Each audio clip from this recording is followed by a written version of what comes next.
the bottle opener. Genius. Metamorphosis. Parts 1 and 2.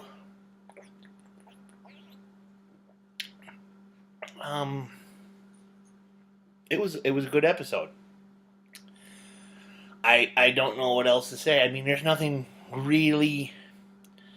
I wouldn't say not noteworthy. There's just not a lot to talk about, I would say. It's just a solid episode. Here, sorry for that. And I can't really talk much about Metamorpho, who is introduced in this. I mean, I knew of Metamorpho, but the only thing I've ever read was the Wednesday comics strips with him. I have the collection here somewhere. It's still kind of half packed from when I moved. Otherwise, I'd be like, look, I know, look at me, I'm fancy.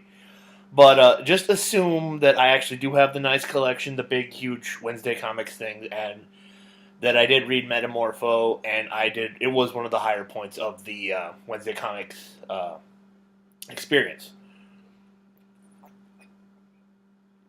So I knew the names. I was like, oh, okay, that's that. The Professor Stagg or Mr. Stagg or whatever it is. I mean, it's a different interpretation. I don't know if it's just when they updated the stories, because Metamorpho's been around for a while, that they made it more like this, or if this is just taking the names and creating a modern invention of it. I have no clue. It was entertaining. You have Sapphire Stagg. One thing they are not really shying from is that,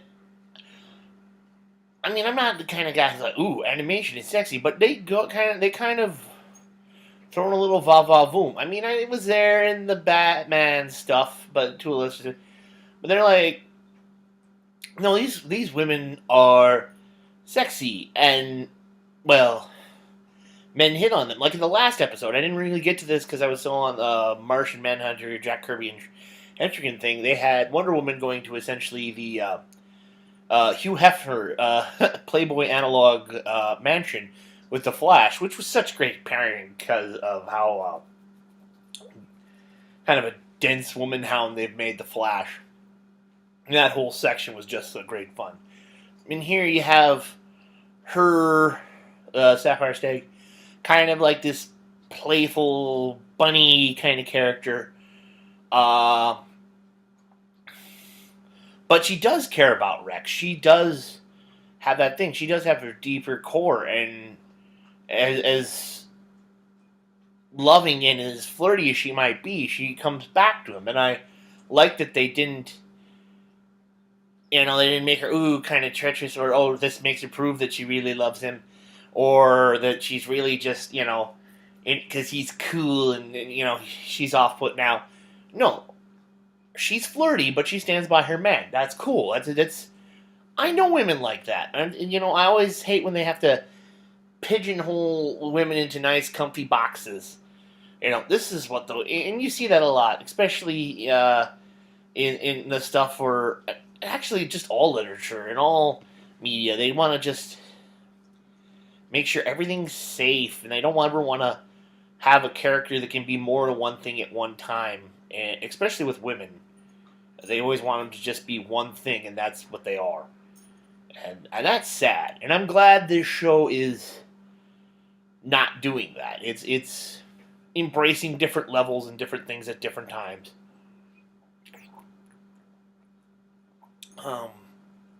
They had the obligatory superhero fight, which I'm glad. I mean, it was fun, and I'm glad. I mean, Superman got to really feel like Superman. I feel a lot of these that they kind of cut his nuts a bit and make him kind of weaker, so that the threat can feel more more substantial. I mean, some of this stuff shouldn't dent Superman, and most of Metamorpho's attacks initially, until he turns into kryptonite almost instinctually, doesn't faze Superman. Superman's just sitting there going, yeah, I know. And that's cool. I like that. But I like that you can forgive Rex for being on this tear, considering his mental state and where he is psychologically.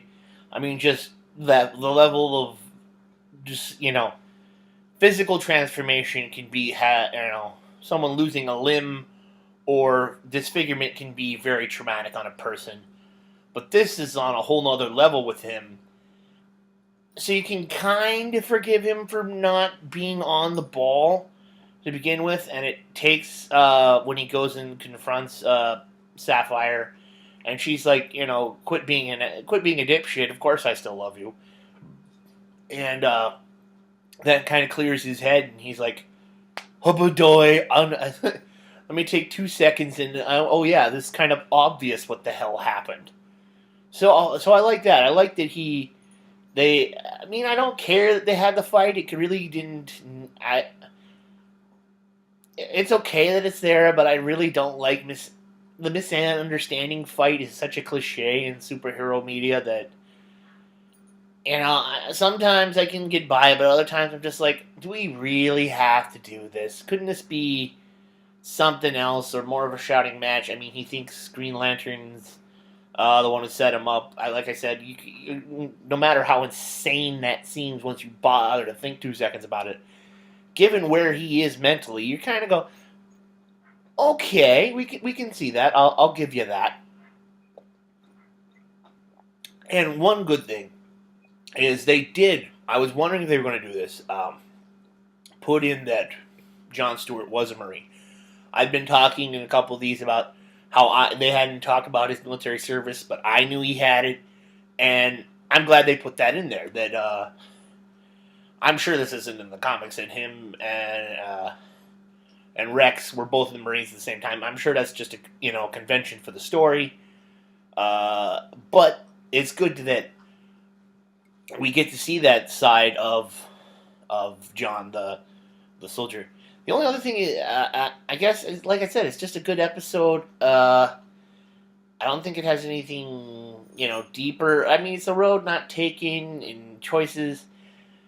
There's not too much you can say about this story. I mean, the one thing is, I've been beating up on Hawkgirl. I have.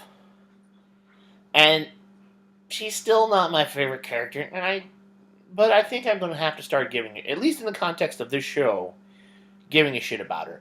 Because she keeps doing things that endear me. Not when she just flies and hit things with the mace. That's cool, but sometimes she doesn't think shit through.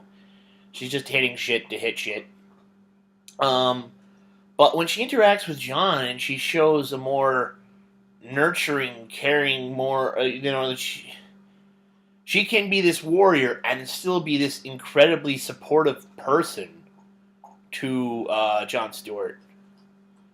It's not when I can go, I can get a little bit of enjoyment when she just smacks the crap out of things. I think she doesn't think things through very often, which kind of bugs me because usually there's only so many times charge will work. You need to sometimes stop and think. Although, to be honest, the few fights I've ever been in, charge is pretty much the only thing I ever know how to do. So maybe I just secretly wish I was more clever than Hawkgirl, and that's fine. I'll put it. But when she has more to do, and she's not just being the tough warrior chick, her interaction with John is really, you get. It's not one of those where they just pair them together and they're a couple now. They're really building a connection. They're setting up moments. They're having these two characters be in that moment and have a scene together. And you could see where they would grow more emotionally close to each other than the others. That this is kind of a thing that is budding and growing through time and circumstance, and it is more of an organic thing than, look, let's shove them in an elevator and now they come out and they're in love now. It's more it's kind of like a process, which is cool.